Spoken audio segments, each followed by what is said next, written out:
Hello friends, स्वागत है आपका मेरे चैनल स्टडी विद फर्रू में। आज हम class 10 science chapter 13 magnetic effects of electric current इसकी एनसीईआरटी के एक्सरसाइजेज हम सोल्व करेंगे। क्वेश्चन नंबर फर्स्ट है, which of the following correctly describes the magnetic field near a long straight wire. इनमें से कौन सा ऑप्शन जो magnetic field long straight wire के आसपास बनता है उसको करेक्टली डिस्क्राइब करता है। तो जो एक लॉन्ग स्ट्रेट वायर है उसके आसपास जो मैग्नेटिक फील्ड बनता है वो कॉन्सेंट्रिक सर्कल्स के रूप में होता है। तो इसका करेक्ट ऑप्शन है D, the field consist of concentric circles centred on the wire. जो मैग्नेटिक फील्ड बनेगा लॉन्ग स्ट्रेट वायर के आसपास वो कॉन्सेंट्रिक सर्कल्स के रूप में होगा और वायर के चारों तरफ बनेगा।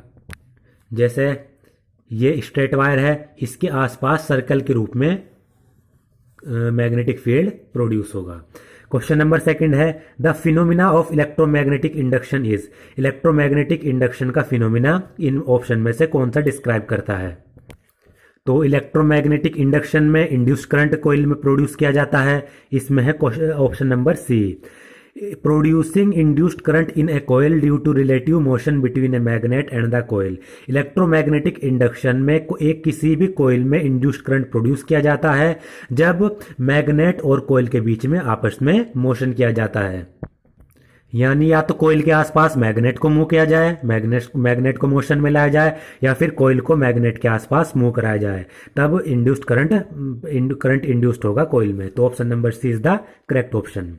क्वेश्चन नंबर थर्ड है, the device used for producing electric current is called A. वह डिवाइस हमें बतानी है जो इलेक्ट्रिक करंट को प्रोड्यूस करने के लिए इस्तेमाल की जाती है। वो डिवाइस होती है generator. A is the correct option. Question number fourth है, the essential difference between an AC generator and a DC generator is that. AC generator और डीसी जनरेटर के बीच में जो एसेंशियल डिफरेंस है वो क्या है। वो एक इसमें मेन डिफरेंस होता है, जो एसी जनरेटर होता है उसमें स्लिप रिंग्स होती हैं, जबकि जो डीसी जनरेटर होता है उसमें कम्यूटेटर होता है। तो D is the correct option. यही एसी और डीसी जनरेटर में मेन डिफरेंस है। अब ये स्लिप रिंग्स और कम्यूटेटर होते क्या है। स्लिप रिंग्स एक इलेक्ट्रॉनिकल डिवाइस है।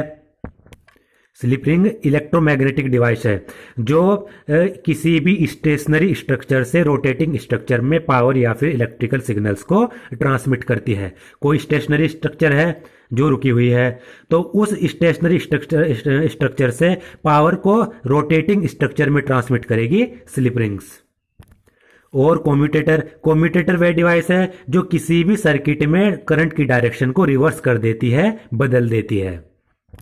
यानी सिंपली कम्यूटेटर करंट की फ्लो की डायरेक्शन को रिवर्स करता है। तो क्वेश्चन नंबर फिफ्थ है, at the time of short circuit the current in the circuit. Short circuit के टाइम सर्किट में करंट क्या होता है, हैवीली इंक्रीज होता है, यानी बहुत ज्यादा तेजी से बढ़ता है। तो सी इज द करेक्ट ऑप्शन। क्योंकि सर्किट में जब शॉर्ट सर्किट होता है तो शॉर्ट सर्किट के दौरान जो लाइव वायर होता है वो न्यूट्रल वायर के डायरेक्ट कांटेक्ट में आ जाता है, और इस डायरेक्ट कांटेक्ट के कारण सर्किट में करंट बहुत ज्यादा तेजी से बढ़ता है, हैवीली इंक्रीज होता है। क्वेश्चन नंबर 6 है, state whether the following statements are true और फॉल्स। ये हमें बताना है ये स्टेटमेंट दिए गए हैं ये ट्रू हैं या फिर फॉल्स हैं। स्टेटमेंट नंबर ए है, an electric motor converts mechanical energy into electrical energy. Electric motor mechanical energy को इलेक्ट्रिकल एनर्जी में कन्वर्ट करता है। ये फॉल्स है।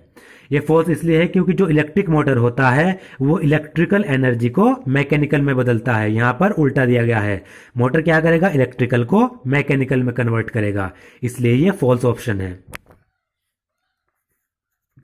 बी है, an electric generator works on the principle of electromagnetic induction. जो electric generator होता है वो इलेक्ट्रोमैग्नेटिक इंडक्शन के प्रिंसिपल पर वर्क करता है। बिल्कुल सही है, ट्रू ऑप्शन है। C, the field at the centre of a long circular coil carrying current will be parallel straight lines. कोई लॉन्ग सर्कुलर कोइल है जिसमें करंट फ्लो होता है तो उसके सेंटर पर जो फील्ड होगी वो पैरेलल स्ट्रेट लाइंस के रूप में होगी। ये भी ट्रू है। जैसे कि सोलेनोइड में भी तो एक कोइल होती है जिसमें बहुत सारे सर्कुलर टर्न्स होते हैं, और सोलेनोइड के बीच में सेंटर में जो इनसाइड द सोलेनोइड जो मैग्नेटिक फील्ड लाइंस होती हैं वो पैरेलल होती हैं और स्ट्रेट होती हैं। तो ये ट्रू ऑप्शन है।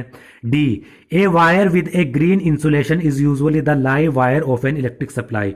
इलेक्ट्रिक सप्लाई में जिस वायर की कोटिंग ग्रीन कलर की होती है वो वायर लाइव वायर होता है। ये फॉल्स है। इसका रीज़न है क्योंकि इलेक्ट्रिकल सप्लाई में जो ग्रीन वायर होता है, जिसकी ग्रीन इंसुलेशन होता है जिसका, वो अर्थ वायर होता है, ना कि लाइव वायर।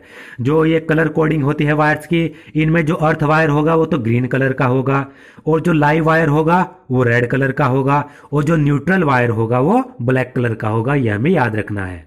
क्वेश्चन नंबर 7 है list 2 method of producing magnetic field. हमें मैग्नेटिक फील्ड को प्रोड्यूस करने के लिए 2 मेथड बताने हैं। तो इसके मेथड्स हैं,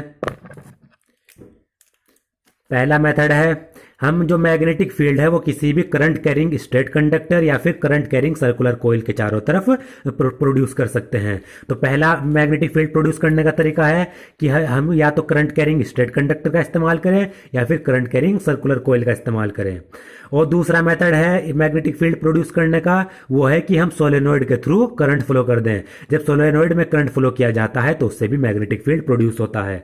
अगर तीसरा मेथड पूछा जाए, 3 मेथड पूछ ले जाए, तो हम मैग्नेटिक फील्ड परमानेंट मैग्नेट या फिर इलेक्ट्रोमैग्नेट का इस्तेमाल करके भी मैग्नेटिक फील्ड प्रोड्यूस कर सकते हैं।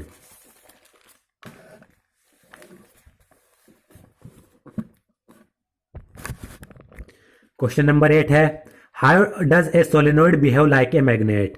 एक सोलेनोइड मैग्नेट की तरह किस तरीके से बिहेव करता है। Can you determine the north and south poles of a current carrying solenoid with the help of a bar magnet.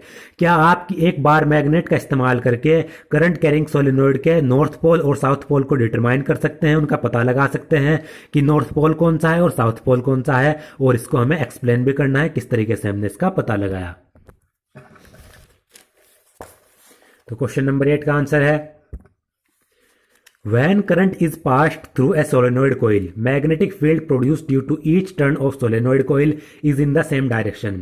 जब किसी भी सोलेनोइड कोयल में करंट पास किया जाता है तो उस सोलेनोइड में मैग्नेटिक फील्ड प्रोड्यूस्ड होता है। क्योंकि मैग्नेटिक फील्ड स्ट्रॉन्ग क्यों प्रोड्यूस होगा? क्योंकि जो सोलेनोइड की कोयल होती हैं वो सारी की सारी एक ही डायरेक्शन में होती हैं। As a result the resultant magnetic field become very strong and uniform. इसके कारण जो मैग्नेटिक फील्ड प्रोड्यूस होता है वो बहुत ज्यादा स्ट्रॉन्ग होता है और यूनिफॉर्म होता है। जैसे ये एक सर्कुलर कॉइल है, हमने सिंपल ले ली, अगर हम इसमें करंट पास करेंगे तो इसमें मैग्नेटिक फील्ड प्रोड्यूस होगा।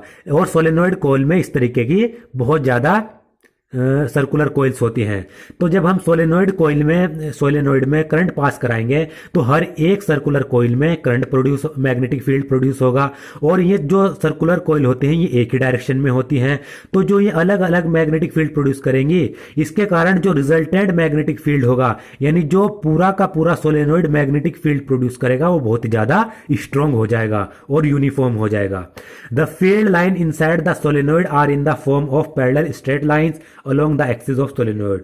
और सोलेनोइड के अंदर जो फील्ड लाइंस होती हैं वो पैरेलल स्ट्रेट लाइन के रूप में होती हैं और वो सोलेनोइड के एक्सिस के अलोंग होती हैं, इस तरीके से पैरेलल होती हैं वो। 10 the solenoid behaves like a bar magnet. इसके कारण जो सोलेनोइड है वो बार मैग्नेट के रूप में बिहेव करता है। क्योंकि सोलेनोइड में करंट फ्लो किया जा रहा है, उसके कारण मैग्नेटिक फील्ड प्रोड्यूस हो रही है। One end of solenoid behaves as a magnetic north pole and other end as south pole. Solenoid का एक एंड तो मैग्नेटिक नॉर्थ पोल की तरह बिहेव करता है, दूसरा एंड मैग्नेटिक साउथ पोल की तरह बिहेव करता है। ये आप सोलेनोइड देख सकते हैं, इसमें ये इसका नॉर्थ पोल है, ये मैग्नेटिक साउथ पोल है। यहां से मैग्नेटिक फील्ड लाइन निकलती है, क्यों नॉर्थ पोल से साउथ पोल में एंटर करती हैं वो, तो इस तरीके से मैग्नेटिक होगा, मैग्नेटिक फील्ड लाइन से प्रोड्यूस होगी। और सोलेनोइड के अंदर जो मैग्नेटिक फील्ड लाइन होती हैं वो पैरेलल स्ट्रेट लाइन के रूप में हो जाती हैं। अब हम सोलेनोइड के नॉर्थ पोल और साउथ पोल का पता किस तरीके से लगाएंगे ये हमें देखना है। हम सोलेनोइड के मैग्नेटिक जो पोल्स हैं उनको पता लगाने के लिए हम सोलेनोइड के पास एक बार मैग्नेट लाएंगे। सोलेनोइड के पास हम एक बार मैग्नेट लाएंगे तो हमें पता है जो लाइक पोल्स होते हैं वो एक दूसरे को रिपल करते हैं और जो अनलाइक पोल्स होते हैं वो एक दूसरे को अट्रैक्ट करते हैं। यानी अगर ये सोलेनोइड का साउथ पोल है और ये मैग्नेट का नॉर्थ पोल है और ये साउथ पोल है, तो मैग्नेट का नॉर्थ पोल साउथ पोल के साथ क्या होगा, अट्रैक्ट होगा। अगर ये मैग्नेट का सपोज करिए साउथ पोल है, ये नॉर्थ पोल है, तो साउथ पोल को क्या करेगा, रिपल करेगा, क्योंकि लाइक पोल्स एक दूसरे को रिपल करते हैं। तो हमने क्या किया, हमें पता है बार मैग्नेट है, ये बार मैग्नेट का नॉर्थ पोल, ये साउथ पोल। अगर हमने क्या किया, इस नॉर्थ पोल को सोलेनोइड के इस वाले एंड के पास हम लेकर आएंगे। अगर ये वाला सोलेनोइड का एंड इस बार मैग्नेट को अट्रैक्ट कर रहा है तो सोलेनोइड का ये एंड साउथ पोल है।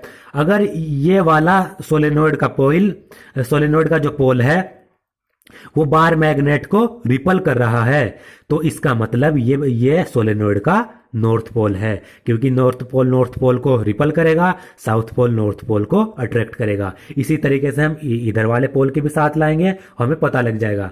वैसे तो हमें एक से ही पता लग जाएगा, क्योंकि अगर इस वाले पोल ने नॉर्थ पोल को अट्रैक्ट कर लिया तो ये साउथ पोल है, अगर रिपल किया तो नॉर्थ पोल है। तो ये इस सोलेनोइड के पोल्स बताने का तरीका है, यही यहाँ पर दिया गया है। और ये रीजन भी दिया गया है क्योंकि लाइक पोल्स रिपल्स करते हैं और अनलाइक पोल्स एक दूसरे को अट्रैक्ट करते हैं।